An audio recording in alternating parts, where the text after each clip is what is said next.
Thanks for joining us again, guys, here at Wild Patch Homestead. My name is Steph, and along with my husband Tim and our three boys, we bought an abandoned property down in southwest Victoria in Australia.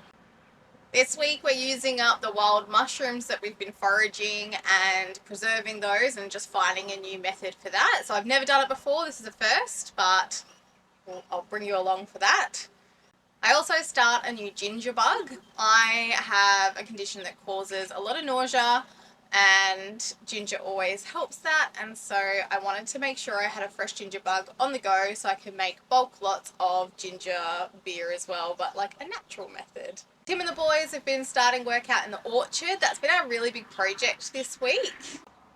We have a digger now, thankfully lended by a wonderful friend of ours, and so they've been trying to get it level and pulling down internal fences that we don't need. So that's been a huge project to get underway, which we're really excited about. Now, I do want to warn you, in this episode, there is talk about hunting wild rabbits because this property is infested with them. It's actually the reason why a third of our house has started to collapse, because it's actually falling into the rabbit warrens. There's rabbit warrens under each of the outbuildings, and they're extremely destructive, but it is one of the side effects, I suppose, of having, like, purchasing a abandoned property. The wildlife is going to move in. You know, when we first got here, there was bats, there's birds all living in the roof, I've got birds' nests all in the kitchen cupboards. It's just the reality, but we are working to get rid of the rabbits here because the rest of it is all kind of sorted. Waste not, want not. We do eat the rabbits that we catch, and one of our dogs has got the instinct to hunt. She's 9, so she's definitely a bit older, and she hasn't been used as a hunting dog. And I worked very, very, very hard with her years ago to train her not to hunt the chickens because I like my birds free ranging. And I'm not going to lie, that was a challenge, but I'm very proud of the fact that she's not the most intelligent dog, but she picked it up eventually. So she's been helping us get down the rabbit population here. And on that note, our almost 14-year-old has a very big interest in tanning pelts, and he really wants to learn that art as well. So he's been practicing on the rabbit pelts. So he is in this video getting the membrane off and things like that. So just a heads up for anyone that might find that a bit squeamish. I completely understand. But this is a story of our life, and I wanted to include that because I think that that's really wonderful that one of our kids is really interested in that. The other child, like our eldest one, is really interested in hunting. So he's more excited about actually catching the rabbits, and he helps my husband set up the humane traps. And then our youngest has no interest in hunting or any of that stuff, but loves survival skills, so being out in the bush alone and yeah. So we love that they've got those passions and they really do align with our values, and so we like to encourage that. So yeah, anyway, I wanted to give you a heads up that is in the video, and also why our teenager is wandering around with a rabbit skin. I just wanted to introduce you to this week's video. Yeah, things are coming along really well here, and let's get stuck into it. Heaps of saffron milk caps in our area. We did pick smaller than this though for this recipe. Got my mushrooms all cleaned. I'm just going to add some lemon juice and a little bit of citric acid. It'll just help like hold the flavors there. And I'm going to bring that up to a boil.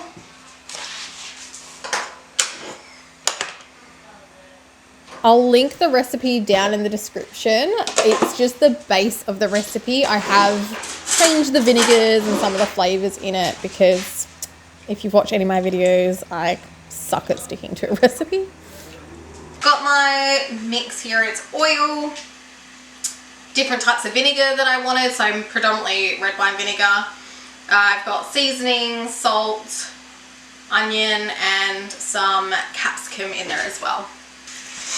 I've also filled up my glasses with, like my jars, with some hot water, because you don't want hot liquid and everything going into cold jars or they'll crack. So that's where I'm currently at, and I'm just filling up my canner. I know it looks like a pressure canner because it is, but I'm actually water bath canning these. We really love eating seasonally. We find it makes us appreciate the food a lot more. You tend to miss it in the off season, especially because eating canned food isn't quite the same as fresh. But I still think it's important to preserve as much as you can in season and in different types of ways as well. So I do dehydrate mushrooms, but I'm not a huge fan of rehydrated mushrooms. So I thought I would try just water bath canning this marinated mushroom this time. And then once I can find the weights for my pressure canner, which for some reason I've packed in a box separate to my pressure canner, I will then pressure can some mushrooms as well. But this is a huge part of our self-sufficiency journey, is to forage and grow in the season, make the most of it, enjoy it while we have it, and preserve any excess that we have as well. I would absolutely love to hear your recommendations or any recipe suggestions, especially for things like mushrooms or anything really that's in season right now. I'm going to let that boil for 20 minutes and then pull them out, and then they're done.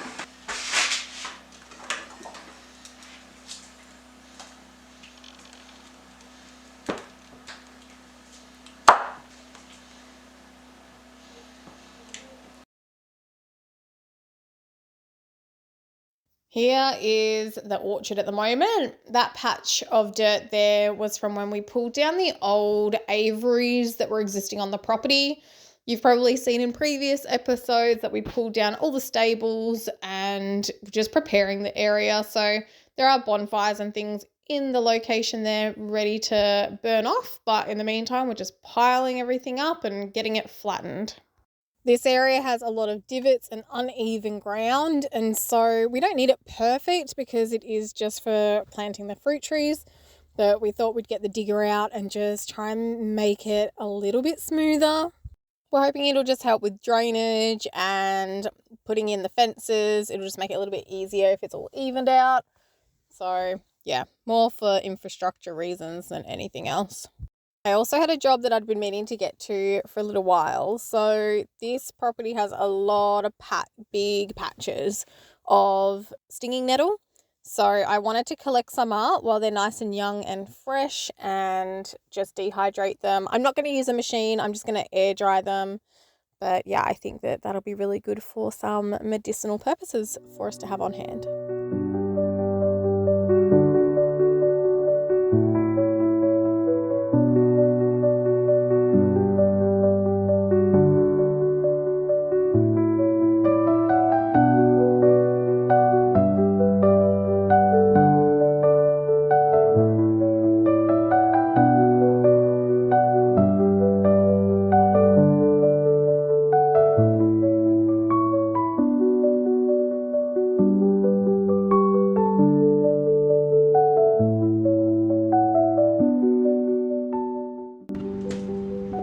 Loading area for the cattle is coming down. We'll build our own area that we need, that'll be utilised. We don't really need a loading bay like that. And then this fence here that separates the orchard from the back paddock is all coming down, so the boys are working on that.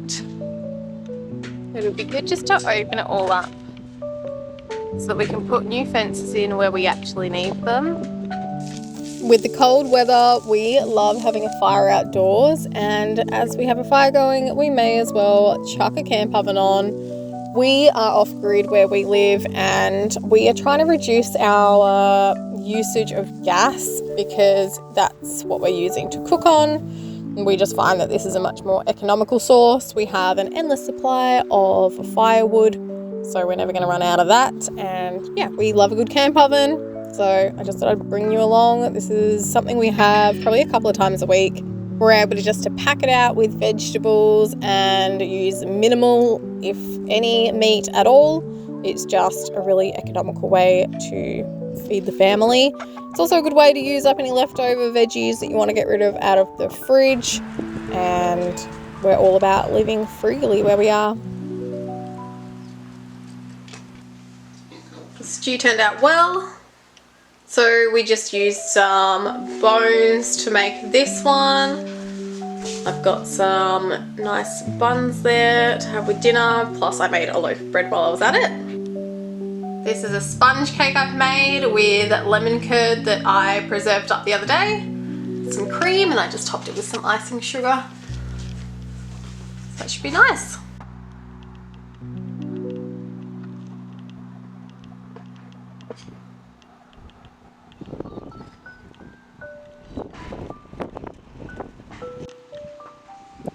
Chickens are enjoying all of the dirt turned up, and there's only 4 there. I don't know where the others are.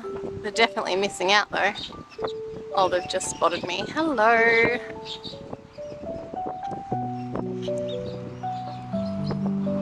Nigel. Can you move your butt?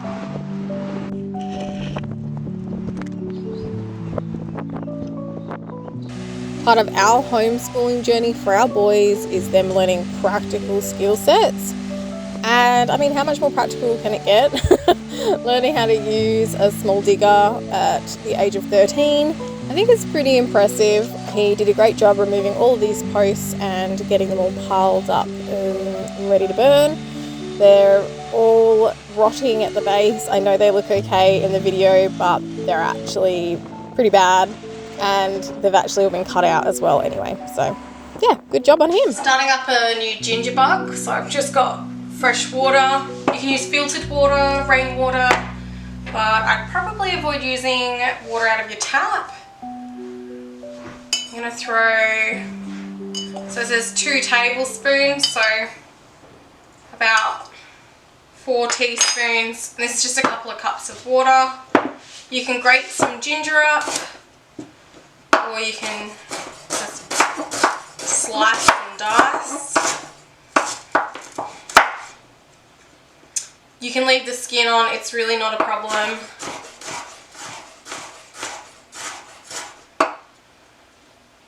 And you just want about a couple of tablespoons worth.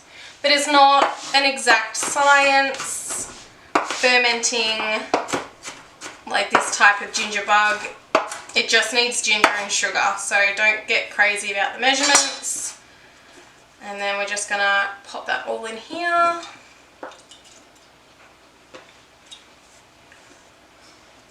I'm just going to feed it every day, so about a tablespoon of sugar and a tablespoon of ginger, and I'm just going to keep that fed, and eventually it's going to start bubbling, so I do need to keep an eye on it and make sure I aerate it, like they call it like burping the jar. So that's my new Gingerbug. Took 2 seconds, it's great. I'm going to use up some of the frozen meatballs that I did last week, and I have a big shop planned for tomorrow because we do a fortnightly shop. I realised I'm out of tin tomatoes and passata, I have nothing left, but I did have some fresh tomatoes that were going a little bit off. So I just diced them up, put in a Spanish onion, you could use whatever onion you've got, and a dash of red wine into this with a bit of salt. And the boys don't really, Tim in particular doesn't like fresh tomatoes, so I'm just smushing it up a little bit so that it's not so chunky. And I'll add a few other seasonings to this a bit later, like some herbs and spices, and this will be our sauce for the meatballs.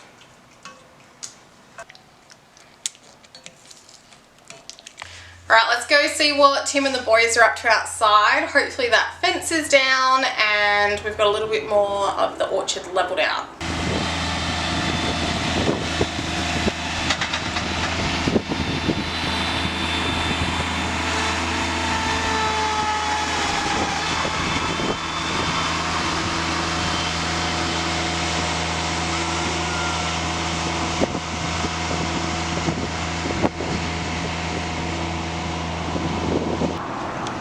We've got cattle moving back in here again today. So before they do, I just want to quickly show you that the boys managed to get all of the cattle panels down, the whole fence here.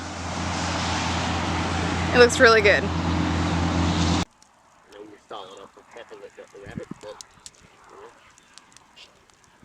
I don't know what to turn it into.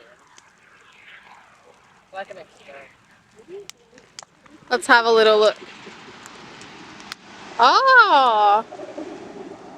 Is that what the method you read about online? Or just an idea you came up with? Oh, no, yeah, I read online. Guy had a, like, pipe, I guess. Yep. But it had, like, a slanted tip and, like, not sharp. Yeah. Way easier to put on, but I got a pipe. Yeah, cool. Is it coming up okay? Better than last time. Oh, good. Maybe like catching them at night and leaving them overnight. Yeah, that works. I mean, it works in winter, but it won't work in summer. Hopefully we've got rid of them by then. Nosy Parkers. We just stopped because we've been told about this big wood chip drop area. And we need a lot of wood chips. But because we're here, all the cows have now decided to come down and see if we had food for them. Talk about country living. Cracks me up. This is awesome. This is bloody beautiful. Yeah, we'll be a bit busy now that we know this is here.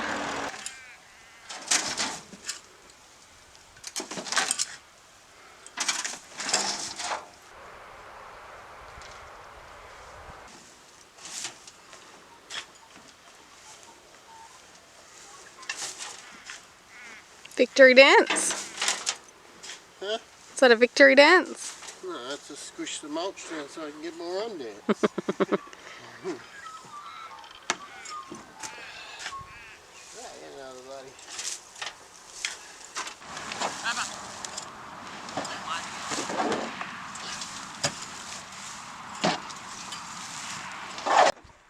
Hi, let's have a look. I got most of it. Ooh, Kind of hard. that works really well. Yeah.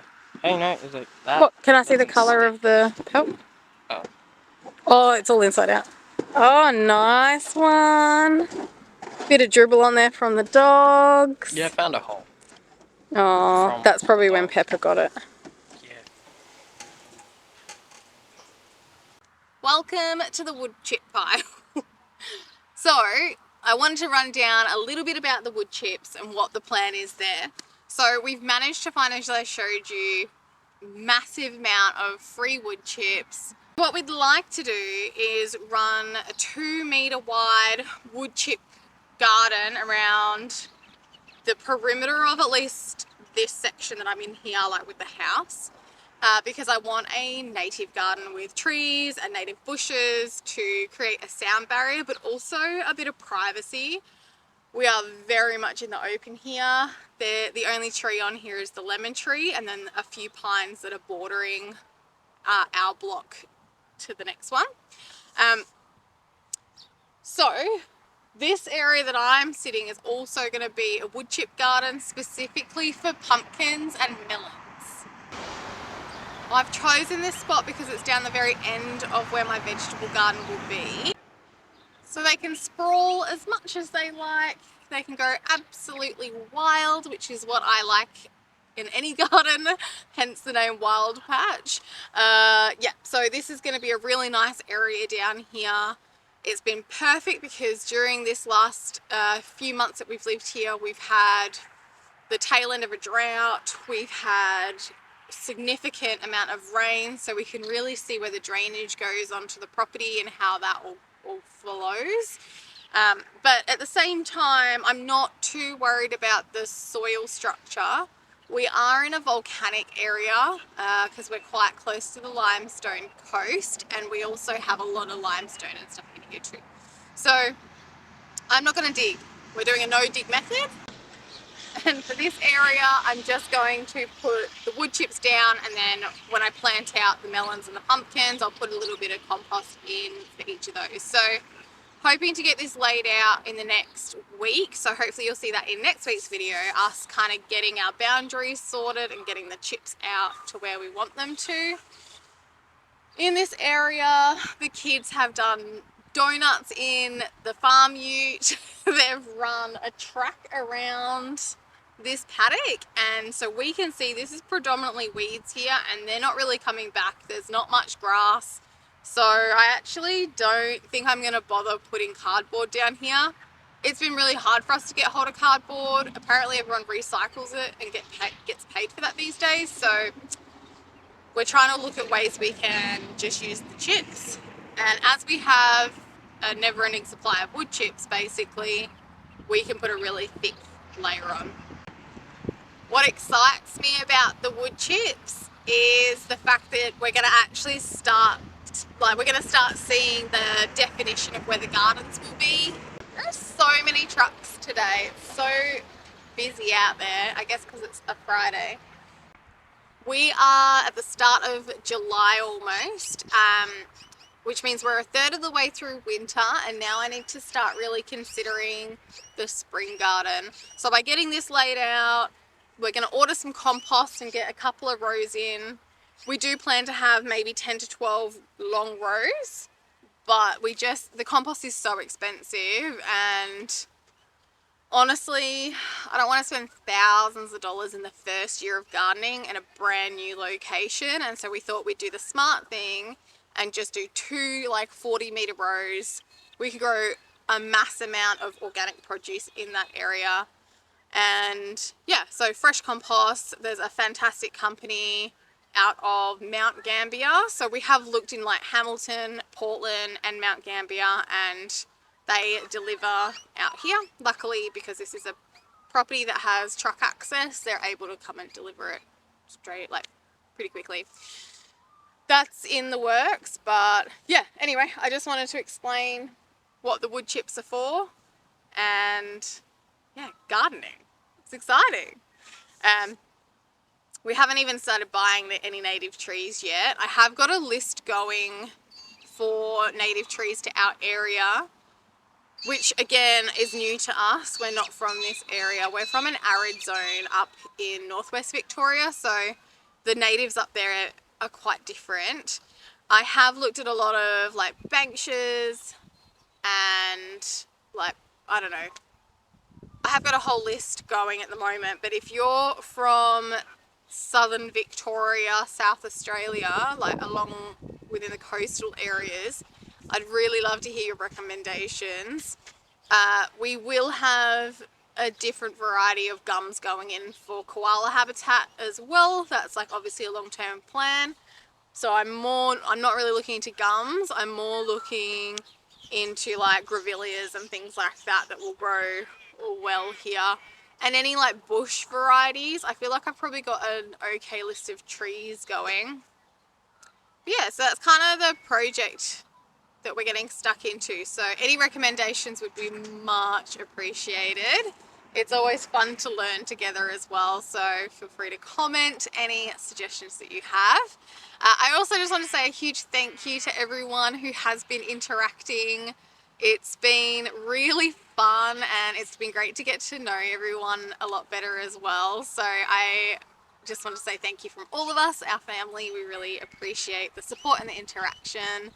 It's that community feel that we were really hoping that YouTube would bring us together with. So, but yeah, that's basically where we're up to at the moment. It's been a really good week. I feel like we are kind of on track now to see our winter plans completed to prepare us for spring. So, I mean, anyone that eats and lives and works seasonally understands how crucial those seasons really are. We also have plans for our chickens for spring. That's why we've been getting some new young pullets. But yeah, it's all starting to come together, so it's pretty exciting. But thanks again for joining us. I'm going to leave the video here, and hopefully you see us working with the wood chips and you see this pile get a lot bigger before it gets spread out. But yeah, that's on the plans. Have a good week, guys, and we'll see you soon.